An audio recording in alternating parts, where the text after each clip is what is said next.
श्री अमोल कुल्हे जी। धन्यवाद अध्यक्ष महोदय। हम सब जानते हैं कि आज हम कोरोना की वैश्विक महामारी से लड़ रहे हैं। हमारे देश में पहला केस 30 जनवरी को पाया गया था। आज 9 महीने बाद क्या परिस्थिति है? सरकार अपनी पीठ थपथपा रही है कि रिकवरी रेट अच्छा है, मॉर्टेलिटी रेट में कमी आई है। इसके लिए मैं सरकार का अभिनंदन करता हूं, लेकिन इन आंकड़ों के पीछे छुपकर हम इस सच्चाई से मुंह नहीं मोड़ सकते कि आज तक कोरोना की बीमारी की वजह से 90,000 देशवासियों ने अपनी जानें गंवाई है। 90,000 डेथ्स,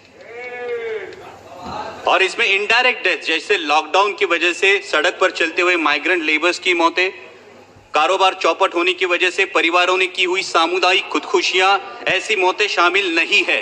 और इसलिए आज ये देश की जनता सरकार से जवाब मांग रही है कि जब कोरोना अपने देश में हाथ पैर फैला रहा था, तब आप अमेरिकी राष्ट्राध्यक्ष के स्वागत में मशगूल थे।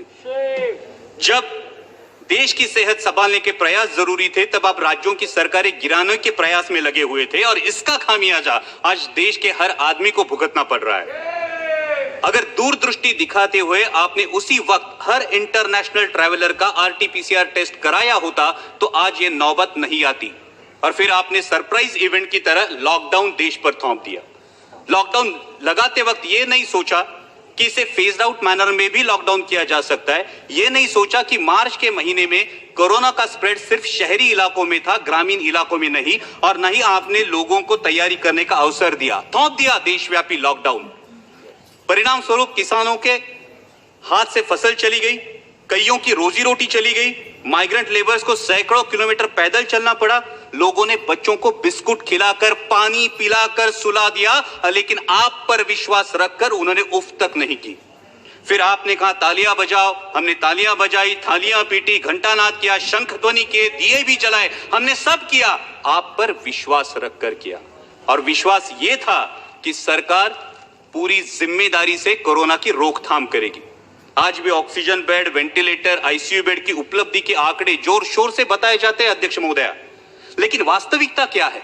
आज देश के आम आदमी को हॉस्पिटल में बेड पाने के लिए, ऑक्सीजन बेड, वेंटिलेटर उपलब्ध कराने के लिए दर दर की ठोकरें खानी पड़ती है। कई अभागी देशवासी ऐसे हैं कि जिन्हें रास्ते पर दम तोड़ना पड़ा है। क्या देश ने आप पर विश्वास जताया था, उसका यही फल आपने देश को दिया है?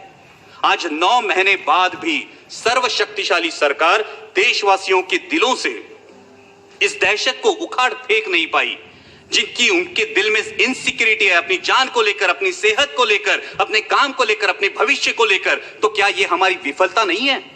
आज कोरोना की मृत्यु संख्या में देश विश्व में दूसरे पायदान पर है अध्यक्ष महोदया, और फास्टेस्ट ग्रोइंग केस लोड में हमने अमेरिका और ब्राजील को पीछे छोड़ के पहला पायदान प्राप्त कर लिया। क्या यह भूषणावह है हमारे लिए? मैं सदन के माध्यम से अध्यक्ष महोदया स्वास्थ्य मंत्री जी से पूछना चाहता हूं कि क्या देश कम्युनिटी ट्रांसमिशन की फेज में है या नहीं? अगर इस सवाल का जवाब हां है, तो सरकार की सब पॉलिसीज फेल हो चुकी है, इसका यह सबूत है। और अगर इस सवाल का जवाब ना है, तो फिर प्रतिदिन 1 लाख के करीब केसेस कैसे पाए जाते हैं? अध्यक्ष महोदया, हमें यह सोचना चाहिए कि क्या हमें पॉलिसीज में बदलाव की आवश्यकता है। अब तक हम individual case identification, contact tracing और क्वारंटाइन के बजाय अब हम जियोग्राफिकल स्प्रेड ट्रैकिंग और उस एरिया में पर्याप्त आरोग्य सुविधा डिप्लॉय करने के बारे में क्या हमें सोचना चाहिए?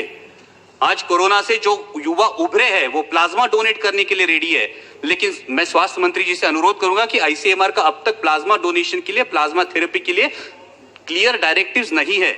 वही बात सलाइवरी टेस्टिंग की है, और वही बात औषधों के दरों की है। आज फैबीफ्लू ले लीजिए, आज रेमडेसिविर ले लीजिए, आम आदमी के जेब के पहुंच से ये दवाइयां आज भी बाहर है, इस पे विचार होना चाहिए। दुर्भाग्य की बात तो यह है अध्यक्ष महोदया कि जिन पर हमने कोविड वॉरियर्स करके फूल बरसाए, उनमें से कितने मेडिकल प्रोफेशनल्स की कोरोना से मृत्यु हुई, इसकी भी जानकारी हमारे पास नहीं है। यह दुर्भाग्य की बात है। जब मैं ज्योग्राफिकल डिस्ट्रीब्यूशन की बात कर रहा हूं अध्यक्ष महोदय, तो मैं मेरे साथी सांसद फैजल जी का अभिनंदन करूंगा कि लक्षद्वीप में आज तक एक भी कोविड का केस पाया नहीं गया, इसलिए मैं अभिनंदन करूंगा। लेकिन उसी के साथ जब हम ज्योग्राफिकल डिस्ट्रीब्यूशन की बात करते हैं, तो कोविड से सबसे बाधित राज्य मेरा राज्य है महाराष्ट्र। आज महाराष्ट्र में 22% केसेस है और 37% डेथ्स है। अध्यक्ष महोदय, मैंने अभी शुरू किया है, अभी मैं करेक्टिव मेजर्स पे आ रहा हूं। अध्यक्ष महोदय 2 मिनट दीजिए, सिर्फ 5 मिनट। सिर्फ 2 मिनट दीजिए।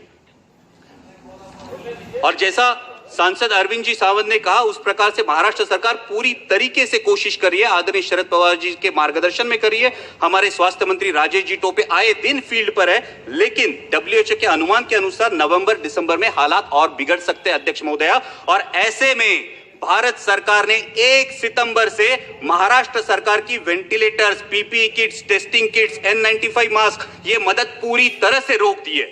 हमारे मराठी में कहावत है अध्यक्ष महोदया, आई जेऊ घाली ना आणि बाप भीख मागू देना। ऐसा बर्ताव केंद्र की सरकार महाराष्ट्र सरकार से साथ कर रही है। क्या महाराष्ट्र के रहवासी देशवासी नहीं है? क्या महाराष्ट्र के रहवासियों के प्रति केंद्र सरकार का कोई उत्तरदायित्व नहीं है? मैं इस सदन के माध्यम से मांग करता हूं कि अविलंब महाराष्ट्र सरकार को टेस्टिंग किट्स और अदर कंज्यूमेबल्स की मदद मुहैया की जाए और उसी के साथ अनइंटरप्टेड ऑक्सीजन सप्लाई के लिए महाराष्ट्र में ऑक्सीजन मैन्युफैक्चरिंग मेगा यूनिट के निर्माण के बारे में सोचा जाए। अध्यक्ष महोदय, जब हम कोविड की लड़ाई में रिसोर्सेस की बात करते, उतना ही अहम है स्किल्ड मैन पावर। जैसे कि आरोग्य मंत्री, मैडम ये बहुत अहम मुद्दा है, देश के लिए बहुत अहम मुद्दा है कि जैसा कि आरोग्य मंत्री जी ने बताया, कोरोना का वैक्सीन आने में कुछ समय लगेगा। मालूम। तो इसके लिए हमें सिर्फ 2 मुद्दे, इसके लिए हमें स्किल्ड मैन पावर की जरूरत पड़ने वाली है और इसीलिए जो नेशनल हेल्थ मिशन के रेट्स है, उन रेट्स में आसानी से स्किल्ड मैन पावर उपलब्ध नहीं हो सकती। इसलिए नेशनल हेल्थ मिशन के रेट्स को रिवाइज किया जाए ताकि और ज्यादा स्किल्ड मैन पावर इस कोरोना की लड़ाई में इन्फ्यूज की जा सके और उसी के साथ बहुत बहुत धन्यवाद MCI की माध्यम